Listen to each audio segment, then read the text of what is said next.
Bonjour à tous. Eh bien, prenons un instant ce matin pour lire et méditer un passage du livre du ciel de Luisa Picaretta. Au nom du Père qui m'a créé, du Fils qui m'a sauvé et du Saint-Esprit qui me sanctifie. Amen. Jésus, je m'immerge en toi, dans ta divine volonté. Je m'unis à toi, je m'identifie à toi, je me consume en toi. Je viens vraiment me baigner dans ton acte unique et éternel d'amour, dans ce grand bain de ta lumière, de tes attributs divins, de tes mérites, de ta volonté, de ta divinité, de ton humanité. Et je prends avec moi toutes les âmes de toutes les générations, toutes les âmes du purgatoire. Et Jésus, je te supplie de remplir tous nos cœurs de ta lumière, de ta présence, de ton Esprit Saint. Remplis-nous à rabord de toi et marque-nous tous du sceau de ton divin fiat. Nous avons vraiment besoin de ton aide, Seigneur. Seuls, nous sommes misères, nous chutons constamment. Alors vraiment, ramène-nous à cette place d'enfant de Dieu. Donne-nous les grâces nécessaires pour que vraiment nous puissions nous offrir continuellement à toi, nous unir à toi dans cette union sanctifiante et que nous puissions te laisser agir en nous tout au long de notre journée et tout au long de notre vie. Viens Jésus, place tes mains dans nos mains, tes pieds dans nos pieds, tes regards dans nos regards. Viens parler à travers nos bouches, viens penser à travers chacune de nos pensées, viens faire battre nos cœurs, viens dans nos respirations, dans tous nos mouvements conscients et inconscients, que tout soit fait pour toi, Jésus, par toi et en toi, et que tout puisse te glorifier. Viens prendre nos volontés propres, attache-les au pied de ton trône, et vraiment, viens t'en servir comme tabouret pour ta divine volonté. Vraiment, c'est l'expression que Louisa utilisait, mais elle donnait sa volonté propre, et elle disait, Jésus, mais je n'en veux plus. Je me rends bien compte que cette volonté propre, elle ne m'amène qu'à chuter, qu'à des choses mauvaises. Alors vraiment, prends tout ce qui résulte de ma volonté propre, pulvérise tout, prends tout ce que je suis et vraiment viens te servir vraiment de ma volonté comme marchepied pour ta volonté à toi, pour que tu puisses vraiment rayonner, irradier à partir de mon humanité, que ce soit toi qui viennes déverser ta chaleur, ta lumière, vraiment tes propres actions, les fruits de ta rédemption à travers ma vie, et que ma vie ne puisse être qu'une extension de la tienne, Jésus. Viens maintenant nous disposer pour recevoir ce nouvel enseignement que tu nous donnes ce matin. Que rien ne se perde, Seigneur, et que tous ces mots que tu as bénis sont vraiment des parties de toi-même. Et bien que ces mots puissent fructifier pour ta gloire, que nous puissions vraiment les mettre en pratique, que nous puissions y penser tout au long de la journée, et que cela puisse vraiment nous façonner, nous transformer et nous donner cette soif constante de vivre en union avec toi, Jésus. Parle à travers ma bouche, envoie-moi ton Esprit Saint, Seigneur, que je reste toujours dans ta vérité. Alors le passage que nous allons méditer est celui du 28 janvier 1922. C'est Louisa qui parle. J'étais en prière. Mon doux Jésus, m'attirant vers lui, me transforma complètement en lui-même. Donc déjà, on s'unit à Jésus, on est transformé en Jésus. Vraiment, on est immergé en lui. Il me dit, ma fille, prions ensemble. Donc unis tes prières aux miennes. Donc viens te plonger en moi et unis tes prières aux miennes. Vous voyez, quand on fait des prières, si on les fait tout seul, nos petites prières vont avoir une portée très limitée.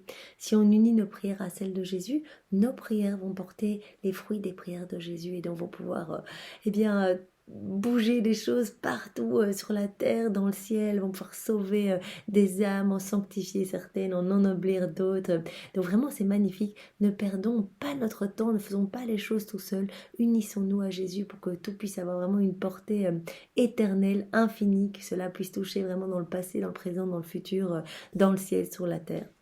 Donc vraiment Jésus dit à Louisa, immerge-toi en moi et prions ensemble, unis tes prières aux miennes, afin de pouvoir prendre le contrôle du ciel. Donc quand on unit nos prières à celles de Jésus, directement, il y a des choses qui se passent dans le ciel. Il y a beaucoup d'âmes du purgatoire qui sont purifiées et qui vont pouvoir se jeter dans les bras de Jésus et vraiment participer au banquet des noces. Et donc non seulement dans le ciel, mais cela peut aussi empêcher la terre de tomber dans le courant du mal. Donc vraiment, cela va avoir une puissance inouïe d'unir nos prières à celles de Jésus. Donc c'est Jésus qui vient prier en nous. Nous, on n'est rien du tout. Jésus en nous. Et donc vraiment, on remet en mouvement toutes les prières de Jésus. Toutes les prières qu'il a faites lors de son passage sur la terre. Mais Jésus, il priait tout le temps. Donc c'est magnifique. Vraiment, il nous voyait à travers les siècles. Et il refaisait nos vies. Il priait pour nous. Vraiment pour que le mal soit vraiment écarté, que les cœurs s'ouvrent, etc. Donc on obtient beaucoup quand on prie dans la divine volonté. Et en plus, vraiment, à chaque fois qu'on s'unit à Jésus, eh bien, on offre adoration, louange, bénédiction, amour de la manière la plus parfaite à la Trinité. Et on le fait vraiment au nom de tous. Après que nous ayons prié ensemble, Jésus ajouta, quand mon humanité était sur la terre, elle se trouvait très proche de la divinité. Et oui, Jésus, vrai Dieu, vrai homme. Donc vraiment, l'humanité de Jésus était vraiment un petit voile qui cachait sa divinité.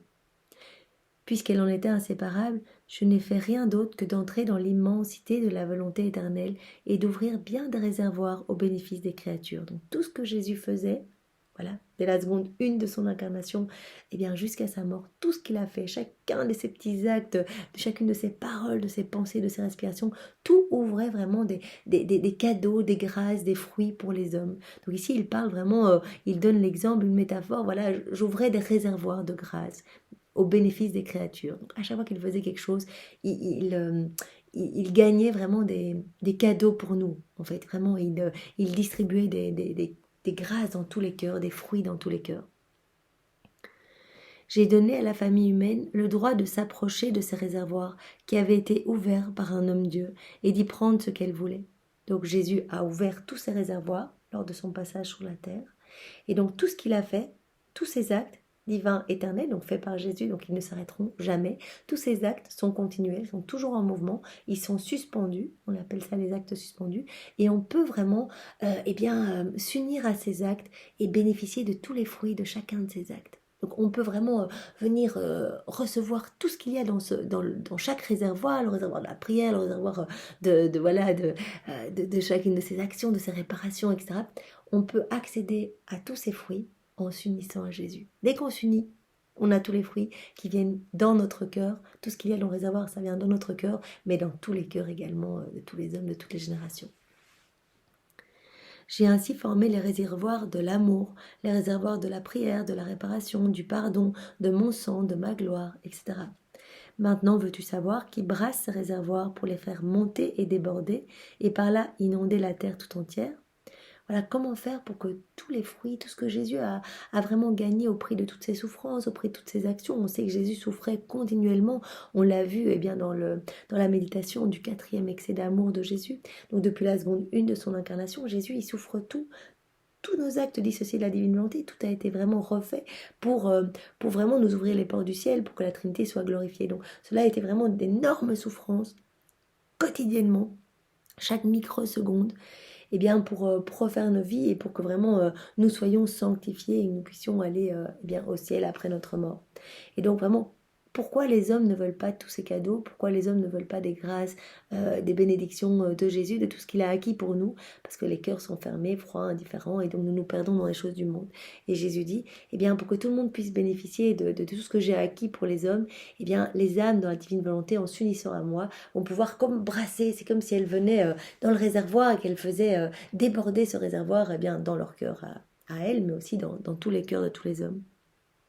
C'est l'âme qui entre dans ma volonté, qui peut vraiment distribuer tous les fruits de ce que j'ai fait à tous les hommes. Lorsqu'elle entre dans ma volonté, si elle veut aimer, elle tire de l'amour du réservoir de l'amour. Par exemple, on dit, Jésus, je veux aimer cette personne et je veux aimer tout au long de ma vie avec ton amour à toi. Je m'immerge en toi, Jésus, je m'unis à toi, je me plonge dans ta divine volonté, je suis vraiment identifiée à toi et je viens aimer les personnes autour de moi. Vraiment, mon cœur brûle avec ton amour à toi. Et c'est comme si à ce moment-là, on faisait vraiment déborder tout ce qu'il y avait dans le réservoir d'amour. On remet en mouvement tout l'amour de Jésus. Jésus n'est qu'amour. Donc vraiment, tout cet amour est déversé vraiment dans tous les cœurs et vraiment tous les fruits attachés à chacune des actions de Jésus sont, tous ces fruits sont déversés également. Voilà, elle tire de l'amour, du réservoir de l'amour, en aimant, en ayant l'intention d'aimer, elle agite ce réservoir. Les eaux, lorsqu'elles sont agitées, s'élèvent, débordent et s'étendent par toute la terre. Donc c'est vraiment une image pour nous montrer que quand on s'unit à Jésus, on fait déborder ces réservoirs qui sont comme les actes suspendus et vraiment tout ce qui va déborder de ces réservoirs, va pouvoir être déversé dans tous les cœurs de tous les hommes, partout sur la terre et dans le ciel. Parfois, l'agitation est tellement intense et les vagues montent si haut qu'elles en viennent à toucher le ciel et à se répandre dans la patrie céleste. Il y a également des répercussions dans le ciel. Nous savons que les saints, les bienheureux, reçoivent un surcroît de gloire à chaque fois que nous agissons dans la divine volonté, que voilà, les âmes du purgatoire sont purifiées, etc. Donc vraiment tout le monde reçoit quelque chose de bénéfique, de bienfaisant. Vraiment Jésus parle comme d'une rosée bienfaisante. À chaque fois qu'on s'unit à lui, tout le monde va pouvoir recevoir. Alors bien sûr, c'est en fonction des dispositions du cœur. Si les cœurs sont tout fermés, c'est comme si les grâces, les cadeaux, les bénédictions restaient un petit peu à l'extérieur de l'âme, et l'âme n'en tire pas profit malheureusement. Mais à partir du moment où il y a une petite ouverture, les âmes sont vraiment touchées en profondeur, et beaucoup vont se convertir, beaucoup vont revenir à Jésus, etc. Si cette âme veut prier, donc il prend un autre exemple, donc si l'âme veut aimer dans la divine volonté, il y aura tout le réservoir de l'amour qui va venir se déverser dans son cœur, mais dans tous les cœurs. Si l'âme veut prier ou faire réparation, demander pardon pour les pécheurs ou me rendre gloire, voilà, si on le fait dans la divine volonté, on va brasser les réservoirs de la prière, de la réparation, du pardon ou de la gloire, et donc tout cela va pouvoir se déverser partout. Ces réservoirs s'élèvent, débordent et se répandent parmi toutes les âmes, toutes les âmes. Combien de bienfaits mon humanité a imploré pour les hommes. J'ai laissé les portes ouvertes pour qu'ils entrent à leur gré. Cependant, peu en profitent.